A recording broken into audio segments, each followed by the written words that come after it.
PACER's Integrative Behavioral Health. We are finishing our series on attachment and mental health, talking about encouragement and support. I am your host, Dr. Elise Snipes.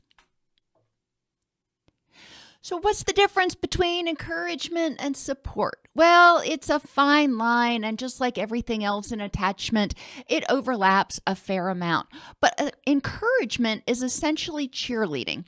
Think about when you were younger, or maybe not, maybe right now, when you are getting ready to do something and somebody encourages you.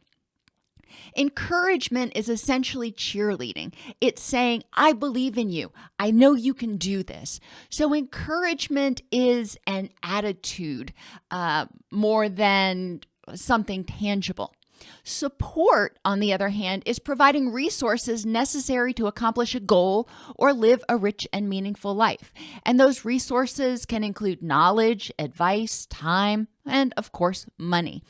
Thinking about my children. Both of my children are in college now, and I encourage them to do as much as they can, be the best that they can be, so to speak, and I encourage them to pursue goals in life that make them happy. Now, I support them by providing the resources necessary, obviously helping them with tuition. Right now they still live at home. So providing a roof over their head so they don't have to work in addition to going to school full time. So support can include resources.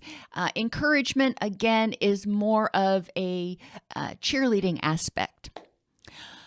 Encouragement and support communicates to a person that, you know what? I believe you can do this. I believe in you. I believe that you are strong enough. And it encourages people's sense of self-efficacy or self-empowerment. It also helps people feel safe. When someone is encouraging you, it feels like they're the wind at your back. They've got you. In case you start to fall, they're there to help you, to catch you, to comfort you, to nurture you, whatever words that you like. It's important to think about, as we've talked about in all of the other instances, how can you encourage and support yourself? Let's think about what you want people to do for you when you are having a bad day, when you are getting ready to do something that you're a little stressed about. How can people encourage you? Well, whatever you want them to do for you, do for yourself. If you want them to say, I know you've got this, then look in the mirror or not and tell yourself, you know what? I know you've got this. It's important to be able to encourage yourself and not rely exclusively on others to do it. Not because others are going to fail you necessarily, but other people get caught up in their life and life happens, so they may not be paying attention to you all of the time. And as we get older, it's even more important for us to be able to provide our own encouragement and motivation, to remind ourselves that we are extremely able to accomplish our goals. We can also provide support for ourselves. So when you think about a goal that you want to accomplish, what is it that you need to accomplish that? And how can you make sure that you have the resources necessary to achieve that goal? For example, if you want to go back to college, that takes a lot of time and it is expensive. Even if you've got scholarships or whatever, it's expensive. So what kinds of support do you need from your family? What kinds of support do you need from yourself in order to be able to accomplish that goal?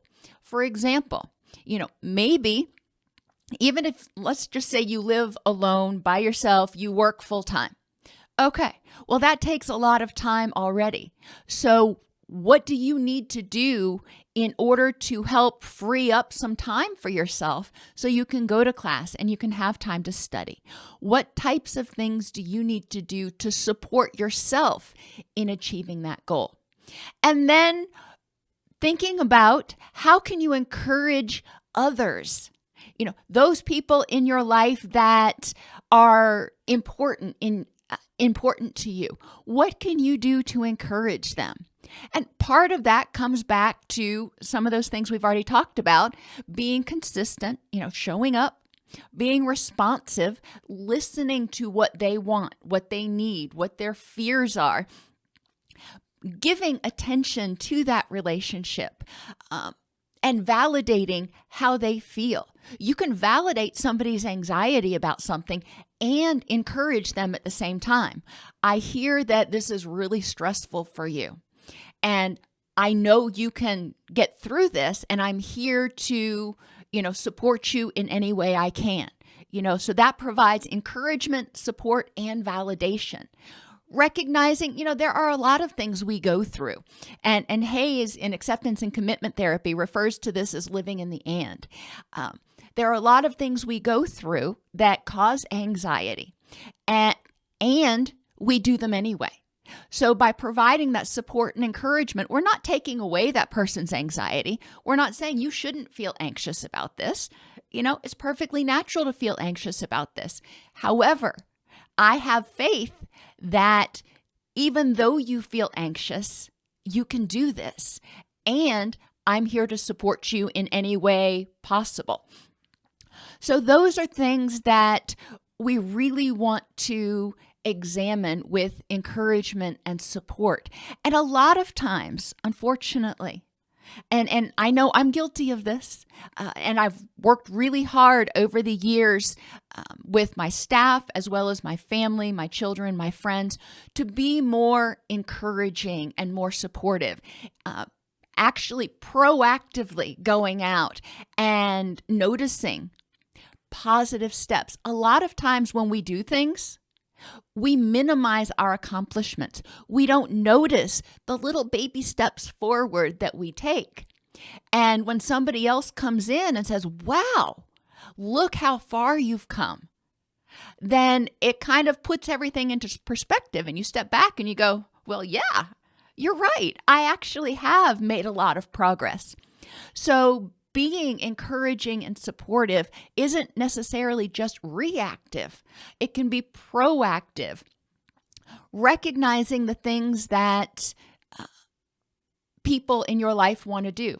Going back to my kids, acknowledging how well they're doing in their classes, acknowledging that some classes are harder than others and some professors are better than others, acknowledging that and encouraging them to figure out how to make that situation work as well as they can for themselves. My daughter really hates e-learning, and a lot of her professors are teaching in a way that they would teach in the classroom, but just online.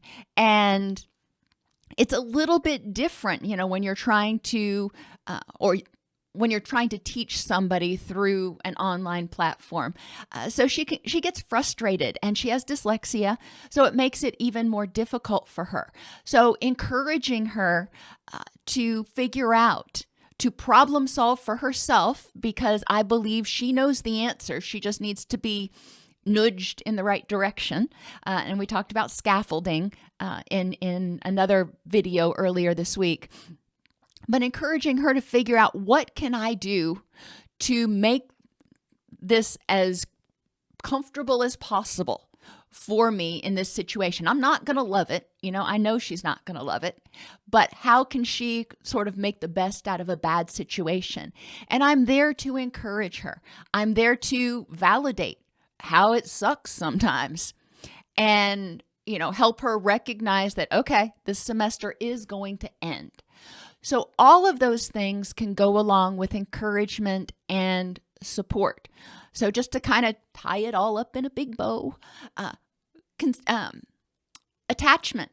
The characteristics of healthy attachment relationships are having people in your life who are consistent, You know what to expect. If you call them and you've got a problem, they're going to listen. If you call them and you're having a happy day, they are going to celebrate with you. You know what to expect from them. Consistency is really important because it is frustrating if you call somebody up and you're expecting a supportive reaction and you get blown off. It's like, well, where'd that come from? So consistency is important. Responsiveness goes along with consistency. You've got to show up and pay attention and react appropriately. Again, being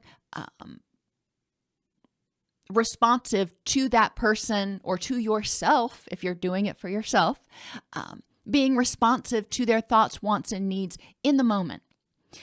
Attention is being proactive. Responsiveness is often reactive, responding to what the person's thoughts, wants, and needs are.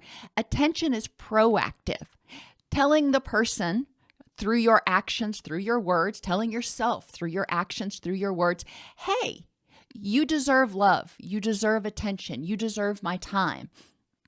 So being proactive.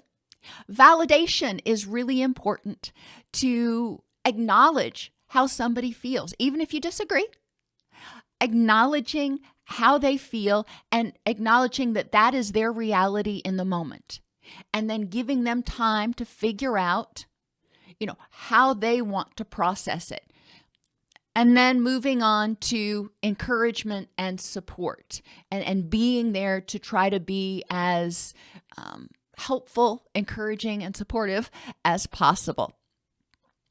So I know I broke all of these down. They're kind of little nuggets this week, but thinking about, and I know I've said it like a bazillion times, thinking about how can you enhance your attachment relationships, first with yourself and then with other people. And I would suggest starting out with, one or two other people in your life, just trying to figure out, am I being as consistent, responsive, all those things as possible in this relationship.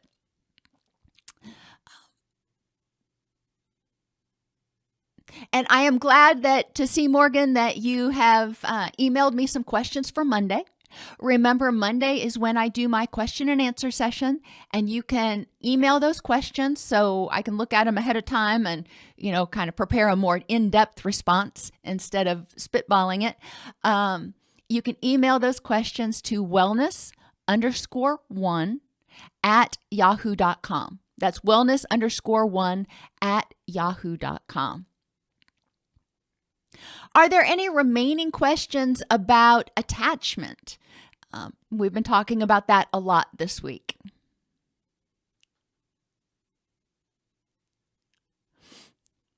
Remember, next week, I'll be doing a series on living with borderline personality disorder, whether it is in yourself or in a significant other, or if you grew up in a household where someone had BPD. We will be looking at the characteristics, how it influences you, and things that you might be able to do to create safety and empowerment in that sort of situation.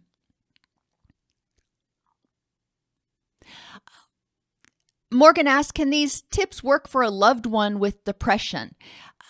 If that loved one is wanting to address that depression, remember, we want to validate how they're feeling. If they are ready to start taking steps forward to identify what's going on, then some of these tips may work.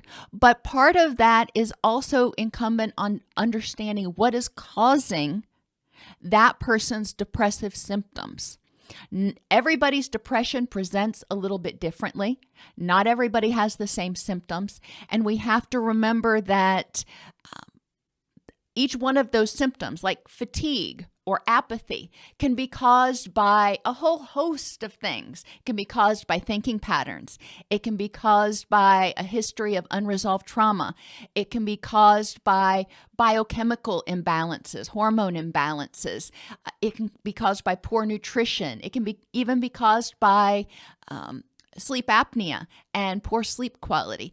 So it's really important for people, if they are experiencing mental health symptoms, to start exploring some of the things that may be causing it.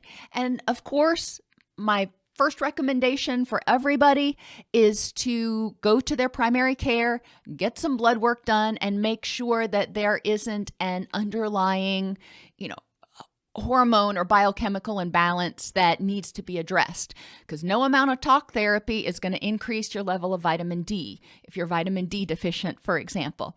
So in order to have the best possible outcomes, it is important to address the physical as well as the cognitive, the way your thoughts are impacting you, your environment, and the triggers for the things that are triggering your depression, as well as things that could trigger your happiness, and your relationships. So there are a lot of things that go into addressing depression. You can look on the YouTube channel. There is a playlist that's based on the book that I wrote, 100 Plus Practical Tools to Defeat Your Depression. And those are longer videos, but they do break it down into each one of those areas. So if the person is interested in learning about potential things that might help them start feeling a little bit better, they can look there. But if they are clinically depressed, it is certainly important for them to reach out to a professional and get an evaluation.